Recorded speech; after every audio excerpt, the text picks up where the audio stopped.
오늘 하루도 말씀과 성령으로 충만하시기를 바랍니다. 아멘. 19장의 말씀은 하나님의 심판이 있는 말씀이죠. 하나님께서 아브라함에게 소돔과 고모라 땅의 악함을 듣게 됐다고 말씀하시고 그 비밀을 알려주신 이후에 두 천사가 소돔과 고모라 땅을 방문하게 됩니다. 그리고 정말로 그 땅이 얼마나 악한지를 우리는 말씀을 통해서 함께 묵상할 수 있게 됐습니다. 그 땅이 정말 하나님 앞에 악을 행하고 있었고 또 사람들 안에도 정말 해서는 안 되는 짓들을 하고 있는 것들을 우리는 함께 볼 수가 있었습니다. 오늘 23절 말씀에 이렇게 써 있죠. 해가 지평선 위로 솟아올랐을 때 롯은 소알에 들어갔습니다. 이렇게 써 있습니다. 한번 해가 지평선 위로 솟아올랐을 때를 한번 밑줄로 보시 바랍니다. 이 19장에 보게 되면 시간의 흐름에 관련돼서 4번 정도 얘기하고 있습니다. 19장 1절에, 19장 4절에, 그리고 15절에, 그리고 지금 23절에 얘기하고 있는 걸 볼 수 있는데요. 이 시간의 흐름에 대해서 한번 먼저 보고 싶습니다. 19장 1절에 보게 되면 천사들이 방문한 시간이 나옵니다. 1절에 보니까 저녁 때 두 천사가 소돔에 도착했다라고 이렇게 말하고 있습니다. 아브라함과 헤어져서 이곳까지 왔을 때 그들이 머문 시간이 저녁 때쯤 된 것 같습니다. 근데 재미있는 거는 아브라함처럼 롯도 성문 앞에 앉아 있다가 이 천사들을 맞이하는 장면이 나옵니다. 근데 또 똑같이 얼른 일어나 가지고 맞이하는데 땅에 엎드려서 이 천사들을 맞이하게 되는 걸 볼 수가 있습니다. 이때 롯의 태도입니다. 롯은 손님들을 맞이할 때 정성을 다해 섬기고 있는 것을 볼 수 있는데 2절 이후에 3절까지 보게 되면 내 주여 가던 길을 멈추고 주의 종의 집에 들어와 발을 씻고 주무신 후에 아침 일찍 가던 길을 가십시오라고 말합니다. 그리고 간곡히 부탁하여서 그가 준비한 음식들 배설하고 그걸 먹고 하는 것을 볼 수가 있습니다. 손님을 대접하고 있는 태도의 롯의 모습을 여러분이 함께 보시고요. 그 뒤에 보게 되면 또 시간의 흐름이 있는데 4절에 보면 잠자리에 들기 전에 라고 이렇게 써 있습니다. 저녁에 도착을 하고 식사를 하고 이 잠이 자리에 들어야 되는 시간이 되었다는 거죠. 시간이 어느 정도 지났음을 우리가 볼 수가 있습니다. 근데 이때 소돔의 사람들의 태도가 나옵니다. 모두가 자야 되고 모두가 쉬어야 되는 그 시간에 특정한 사람들이 온 게 아니고 여러분 소돔에 있는 모든 사람들이 한 마음이 되어서 지금 롯의 집에 왔던 것을 볼 수가 있습니다. 이렇게 써 있습니다. 소돔 사람들이 젊은이로부터 늙은이에 이르기까지 사방에서 몰려 나와서 그 집을 에워쌌다라고 말하고 있습니다. 지금 롯은 손님을 정중히 대하고 있습니다. 근데 여기 소돔 땅에 있던 이 사람들은 어떻게 하고 있냐면 손님을 보호하지 않고 자신들이 욕심을 채우기 위해서 그 집을 끄집어 내려가는 태도를 보여주고 있는 것을 볼 수가 있습니다. 지금 롯과 소돔 사람들의 대립되고 있는 태도가 우리에게 보여지고 있는 것을 볼 수가 있습니다. 또 한 번의 시간이 있는데 그때는 19장 15절에 나와 있는 말씀이에요. 거기에는 동이틀 무렵 천사들이 롯을 재촉하며 말했습니다 라고 하는 부분입니다. 천사들이 롯에게 방문한 이유를 얘기합니다. 그게 이제 13절에 나와 있는데 우리가 이곳을 멸망시키려고 한다. 이들의 죄로 인해 여호와께 부르짖음이 크므로 여호와께서 이곳을 멸망시키기 위해 우리를 보내셨다라고 말하고 있습니다. 아브라함에게도 말씀하셨던 하나님께서 천사를 통해서 롯에게 여기 소돔 땅이 왜 왔는지를 지금 방문한 이야기를 얘기해주고 있는 것을 볼 수가 있습니다. 그럼 천사들이 말을 해요. 자기 딸들과 그리고 결혼할 사위들에게 가서 말해서 빨리 여기를 피해야 된다라고 말하고 있는 걸 볼 수가 있습니다. 지금 이 동틀 무렵 그 시간이 흐르고 있죠. 근데 깨어 있어요. 재밌는 건 롯이 이제 그 사위들에게 가서 이 성이 멸망한다. 하나님께서 이 성을 멸망할 것이다라고 14절에 말하고 있어요. 그때 사위들의 태도가 있습니다. 그 장인의 말을 듣고 이 사위들이 우습게 여겼다라고 성경 얘기하고 있는 걸 볼 수 있습니다. 사위들이 밤이 새도록 무엇을 했는지 써 있지 않지만 장인이 말을 하고 있을 때 그 말에 대해서 우습게 여기고 있는 사회들의 태도가 여기 기록되어 있는 걸 볼 수 있습니다. 어른에 대한 공경심이 없는 것을 우리가 여기서 볼 수가 있는 거죠. 그 시간의 흐름 속에 롯을 재촉하고 또 롯의 가족을 재촉하여서 천사들이 성문 밖으로 이들을 끄집어내고 있는 것을 볼 수가 있습니다. 그 이후에 천사들이 이 롯과 약속을 맺게 되는 장면이 나오는데 그게 22절에 나와 있는 장면입니다. 저 산까지 도망가라고 말을 했는데 산까지 도망갈 수 있는 힘이 없다고 말하고 자을 마을, 그 가까운 곳에 있는 마을로 도망갈 수 있도록 배려해달라고 말합니다. 그리고 그곳에 갈 때까지 천사는 뭘 얘기하냐면 멸망시키지 않겠다라고 말하는 약속을 하게 되는 걸 볼 수 있습니다. 그 이후에 오늘 나오는 이 말씀이 해가 지평선이 솟았다라고 하는 말씀입니다. 천사가 방문했을 때가 저녁 때였고 지금 다시 해가 뜨는 장면이 등장하고 있습니다. 여러분, 매일매일 똑같은 삶을 살아가고 있죠. 우리가요, 매일매일 흘러가는 시간이 똑같은 것 같습니다. 새벽을 깨우고 또 일터에서 일을 하고 또 사람들을 만나고 또 저녁이 되면 또 집에 들어와 식사를 하고 가족들과 만나는 이런 일상의 생활들이 그냥 돌아가는 것처럼 보이죠. 이날도 똑같았습니다. 여러분, 이날도 천사가 방문했던 그 저녁에 롯은 성문 어귀에 앉아 있었고 오는 손님을 정성을 다해서 맞이했지만 소돔에 있던 사람들은 일상과 똑같이 자신들이 원하는 욕심을 채우기 위해서 그 자리에 찾아왔던 것을 볼 수가 있습니다. 그 밤에 어떤 일이 있었죠, 여러분? 하늘로부터 불이 떨어졌던 것을 볼 수가 있습니다. 두 번째 보게 되면 롯은 소알에 들어갔다라고 말하고 있습니다. 하나님께 어떻게 하셨냐면 롯이 소알에 들어갈 때까지 참아주었던 것을 볼 수가 있습니다. 그 말씀 24절에 나와 있는데 그러자 여호와께서 바로 하늘로부터 곧 여호와께로부터 소돔과 고모라 위에 유황과 불을 비처럼 쏟아 부으셨습니다. 25절에 여호와께서 그 성들과 온 들판과 그 성에 사는 모든 사람들과 그 땅의 모든 식물 다 뒤엎어 버리셨습니다 라고 말씀하고 있는 것을 볼 수가 있습니다. 그러자 여호와께서 언제죠? 롯이 소알 땅에 들어가는 것을 보고 난 다음에 하늘로부터 불이 임하게 했던 것을 볼 수가 있습니다. 하나님께서는 롯과 약속하셨던 19장 22절의 약속을 지금 지켜주고 있는 것을 볼 수가 있습니다. 롯이 잘해서일까요, 여러분? 못나고 정말 구원받을 수 없는 백성임에도 불구하고 하나님께서 약속하신 것을 지금 지키고 있는 모습을 우리들에게 보여주고 있는 것을 볼 수가 있습니다.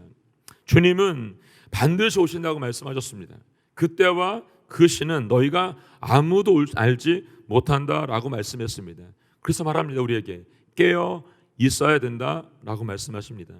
심판주로 오시는 예수님은 지금 이와 같이 매일매일 다람쥐 쳇바퀴 돌아가듯이 너희의 인생이 돌아가고 있지만 깨어 있지 않으면 이 유황의 불, 이 불이 너희에게 임할 수 있다라고 하는 것을 우리에게 분명하게 알려주고 있는 것이죠.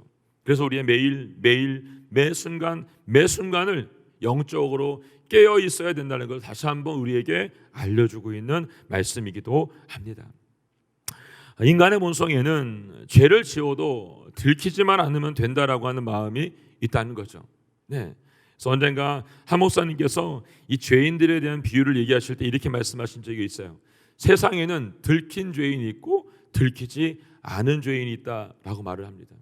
그때 말씀하신 게 뭐였냐면 들킨 죄인들은 감옥에 가 있고 들키지 않은 우리들은 여기 앉아 있다 이렇게 말씀을 하셨어요. 여러분, 우리는 들키지 않았을 뿐이죠. 여러분, 들키면 우리도 역시 심판을 받아야 될 존재인 것을 우리에게 알려주고 있다는 것입니다.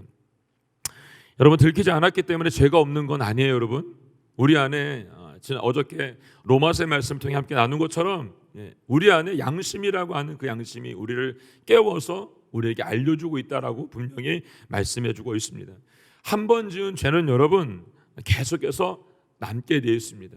없어지지 않아요. 여러분, 죄가 쌓이면 어느 날 하나님의 심판이 이와 같이 임하게 된다는 것을 다시 한번 우리에게 알려주고 있는 것이죠. 하나님께서 소돔과 고모라의 부르짖는 소리를 들으셨다라고 말씀했습니다. 들으셨다. 그리고 뭐라고 말씀하시죠? 회개할 기회를 너에게 주었다라고 말씀하십니다. 지금 이 순간도 우리에게 회개할 시간을 주고 계신 겁니다. 돌이키면 살 수 있지만 돌이키지 않으면 멸망의 일로 갈 수밖에 없다는 것을 얘기해 주고 있는 것이죠. 이 말씀과 우리가 함께 볼 수 있는 말씀이 노아 시대에 하나님의 홍수가 임했던 사건을 볼 수가 있습니다. 그 말씀과 비교해 볼 때 많은 부분이 비슷하게 나오는 것들을 볼 수가 있습니다. 결국 물의 심판이 있던 날, 그날도 사람들은 자기가 하고 있던 일들을 그대로 하고 있었다는 것입니다. 120년 동안 배를 짓는 매일매일 미쳤다는 소리를 하고 왜 그 짓을 하고 있냐는 소리를 했지, 나도 함께 데려가 달라고 했던 사람은 아무도 없었다는 겁니다. 문이 닫히고 물이 쏟아지는 날 아우성을 쳤지만 8식구 이후에는 아무도 그 배 안에 들어갈 수가 없었다는 것이죠. 여러분, 오늘도 마찬가지입니다. 하나님께서 구원하시겠다고 했던 롯의 가족 이후에는 그 땅에 있던 모든 사람들이 불과 유황으로 다 죽게 되었던 것을 볼 수가 있습니다. 26절 말씀 함께 한번 읽어보겠습니다. 26절 말씀 시작. 그때 롯의 아내는 뒤를 돌아보아 소돔 기둥이 되고 말았습니다. 아멘. 네, 이미 천사는 꿈을 거리고 있는 롯의 식구들을 어떻게 했냐면 하도 안 가니까 어떻게 해요? 손을 잡고 여러분 끄집어내요. 여러분 이끌어내요. 그래서 말합니다. 가던 길에 절대로 뒤돌아보지 말라고. 이게 16절 17절에 나와 있는 말씀입니다. 어제 우리가 주일 말씀에 나눴던 것처럼 인간은 어떤다고 그랬죠 여러분? 하지 말라 그러면 더 하고 싶다 그랬죠 여러분. 가지 말라 그러면 더 가고 싶다 그랬잖아요 여러분. 어제 우리 이재용 담임 목사님께서 말씀하셨던 거는 아담과 하와가 여러분 선악을 알게 한 나무를 먹지 말아라 라고 말하니까 저걸 왜 먹으면 안 되지? 이렇게 생각했다라고 얘기했잖아요 여러분. 인간의 이 죄성, 이 바닥에 있는 이것이 끄집어나는 거예요 여러분. 소돔을 빠져나왔기 때문에 여러분 구원을 받았나요? 아니죠 여러분. 천사가 지정한 그 산과 그 작은 마을까지 갈 때까지는 구원에 이른 게 아니에요 여러분.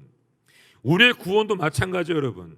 예수님을 믿었기 때문에 끝난 게 아니고 여러분, 주님이 오시는 그날까지 우리에게 말씀하신 표대를 향해서 달려가야지만 그것이 마치는 거예요. 우리는 계속해서 지금도 그 삶을 살아내고 있다라고 하는 것을 기억하시기를 바랍니다. 그런데 롯의 아내처럼 뒤돌아보면 어떻게 돼요 여러분? 죽게 되어 있는 거예요 여러분. 저는 여러분과 제가 과거로 돌아가지 않기를 바랍니다 여러분. 로마서에서 우리가 뭐라 말했죠? 이런 사람들을 옛사람으로 돌아가는 삶과 같다라고 말을 했어요 여러분. 과거가 아무리 화려하고 좋아도 여러분 절대로 미련을 갖지 마시기 바랍니다. 돌아가면 거기에는 사망만 있습니다. 거기에는 생명의 열매가 아닌 죽음의 열매만 남아있게 됩니다. 롯의 아내는 왜 뒤를 돌아보게 되었을까요 여러분? 첫 번째는 하나님의 말씀을 우습게 여겼다는 거죠 여러분. 우습게 여겼다. 19장 14절에 보게 되면 사위들이 어떻게 했죠? 장인이 하나님께서 이 땅을 멸망시킨다고 하니까 우리 빨리 가야 된다라고 말을 했더니 어떻게 했어요 여러분? 우습게 여겼다라고 써 있습니다 여러분. 우리에게 하나님의 음성이 들렸을 때 그 말씀에 우습게 반응하지 마세요. 진지하게 주님이 내게 말씀하신 그 말씀에 여러분 귀담아 들으시고 움직일 수 있기를 예수님의 이름으로 선포합니다. 두 번째 여러분 반응이 뭐였냐면 소돔에 대한 미련을 버리지 못했기 때문에 그가 뒤를 돌아봤다고 얘기하고 있습니다. 이 말씀 예수님께서 누가복음 17장 28절 32절에 보게 되면 세상에 대한 욕심과 미련을 경계하시면서 롯의 처에 대한 이야기를 얘기하고 있는 것을 볼 수가 있습니다. 롯의 처 아내가 욕심과 미련으로 그 땅을 돌아봤다라고 하는 것을 알려주고 있는 것이죠. 우리 인생도 여러분 미련이 남게 되면 결국 뒤돌아볼 수밖에 없다는 거예요 여러분. 많이 가지면 가질수록 자유할까요 여러분? 예? 많이 가진 사람들 높은 지위에 앉고 그들이 말하는 넓은 평수에 좋은 차를 가지고 많이 있으면 여러분 정말 마음이 편해질까요? 어제 우리 바울이 말했던 것처럼 여러분 내가 죄인인 걸 깨닫게 되면 여러분 아무 소용이 없다는 거. 그게 여러분 아무 소용이. 포기할 수 없으면 여러분 더 많은 것들을 가지면 안 돼요 여러분. 포기할 수 있는 용기가 없으면 어떻게 될까요? 자꾸 과거로 돌아가고 싶은 미련이 남게 된다는 거예요, 여러분. 롯의 아내는 자신의 것, 소돔과 고모라 땅에 두고 왔던 그것을 미련을 남기지 못했기 때문에 결국 과거로 돌아가서 뒤를 돌아봤다는 거예요, 여러분. 사랑하는 성도 여러분, 뒤를 돌아보면 안 됩니다, 여러분. 미래를 향해서 주님이 말씀하신 그 표대를 향해 달려갈 수 있기를 주님의 이름으로 선포합니다. 27절과 28절 말씀 함께 읽겠습니다. 시작. 아브라함은 다음날 아침 일찍 일어나 그가 여호와 앞에 섰던 곳으로 가 보았습니다. 그는 소돔과 고모라와 그 들판에 온 땅을 내려다 보았습니다.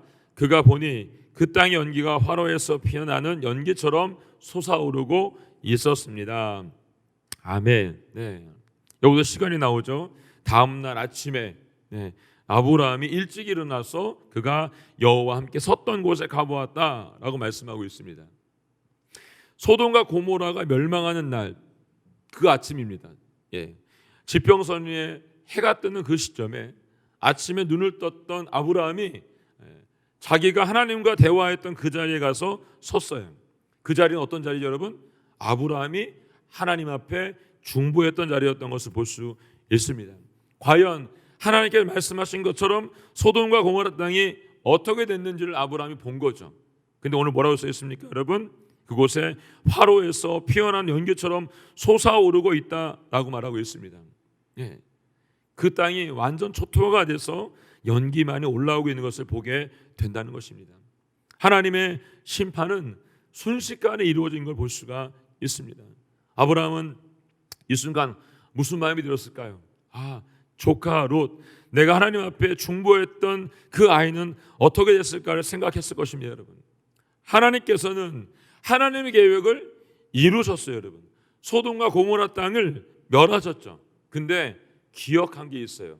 아브라함이 중보했던 것을 기억하여서 롯의 가족은 구원해 주었다는 것입니다. 근데 안타까운 것도 있어요, 여러분. 가족은 구원해 주는데 다 구원받지는 않았어요. 우리가 알고 있는 것처럼.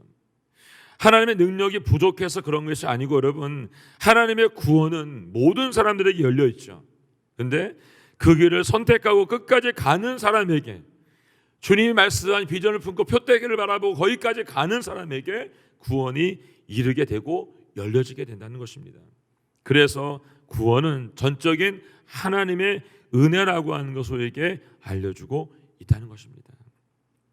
29절 말씀 함께 읽겠습니다. 29절 말씀 시작. 하나님께서는 들판의 성들을 멸망시키실 때 아브라함을 기억하셨습니다. 그래서 롯이 살던 성들을 뒤엎으실 때 그 뒤엎으신 가운데서 롯을 구해 주셨습니다. 모든 것이 끝난 것 같은 순간에도 여러분 남는 자들이 있다는 것을 우리에게 알려주고 있습니다. 하나님께서 피할 길을 주신다는 것이죠.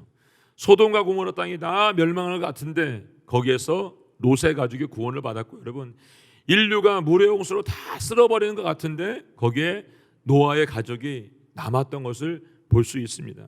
이와 같이 모든 것이 끝난 것 같은 그 순간에도 하나님의 사람은 반드시 남게 되어 있다는 것을 우리에게 알려주고 있는 것이죠. 아브라함의 중보를 들으신 하나님께서는 롯을 구원해 주었습니다. 롯에게 구원을 받을 만한 믿음이 없었지만 하나님께서 아브라함의 기도를 들어주신 것이죠.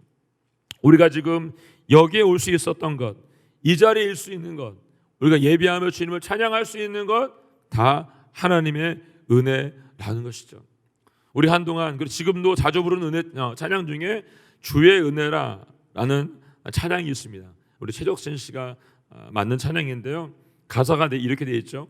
내가 지금까지 지내온 게 주님의 은혜이고, 내가 하나님의 자녀가 된 것이 주님의 은혜이고, 내가 이 자리에 서 있는 것, 그것이 주님의 은혜라는 것입니다.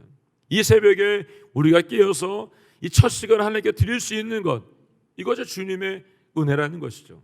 우리 가족을 허락해 주시고 우리가 함께 중보할 수 있는 기도 자리를 마련해 주신 것, 다 하나님의 은혜라고 하는 것을 알려주고 있습니다. 우리의 믿음이 좋아서 지금 여기까지 온 것이 아니고, 여러분 누군가 우리를 위해서 기도했기 때문에 지금 이 자리에 올 수가 있었다는 것이죠. 이제 우리가 남편, 아내, 자녀들을 위해서, 부모님들을 위해서 우리가 어떻게 될까요? 기도하는 사람이 되어야 된다는 것을 분명하게 알려주고 있는 것입니다. 왜요, 여러분? 아브라함의 기도에 하나님 응답했던 것처럼 이 기도에는 반드시 능력이 있다는 것입니다. 아브라함과 같이 하나님께 중보하면, 나아가면 주님이 반드시 우리의 가정과 교회 가운데 하나님의 일을 반드시 이루실 거라고 저는 믿습니다. 아브라함의 이 중보 기도에 하나님께서 응답하신 것처럼 우리가 주님 앞에 나아가기를 원합니다. 하나님께서 아무리 인내하심으로 강권적으로 우리의 삶을 인도해 주셔도 여러분, 우리가 주님의 그 뜻 가운데 서 있지 않게 되면 아무 소용이 없다는 것을 다시 한번 우리에게 알려주고 있습니다. 멸망당하는 그곳에 있지 마시고 여러분, 주님이 말씀하신 구원의 대로 우리 모두가 나올 수 있기를 예수님의 이름으로 선포합니다. 주님의 길, 생명의 길, 십자가의 길이 우리가 가야 될 길인 것을 다시 한번 이 말씀이 우리에게 알려주고 있습니다. 내가 잘나서, 내가 똑똑해서, 내가 많은 걸 가지고 있어서 우리가 주님의 길을 가는 것이 아니라 부족하고 연약하고 아무것도 없지만 주님의 길을 갈 수 있게 되었다는 것입니다. 여러분, 믿음의 조상을 세워졌던 아브라함, 이삭, 야곱, 어디 하나 믿음의 조상처럼 보여지는 데가 있나요, 여러분? 없습니다, 여러분. 그런데도 하나님 그를 택해서 믿음의 조상으로 선택해 주었다는 것입니다. 오늘 우리가 주님 앞에 그렇게 드려지면 하나님께서 반드시 우리 삶도, 우리의 가정도 그렇게 사용하실 줄로 믿습니다.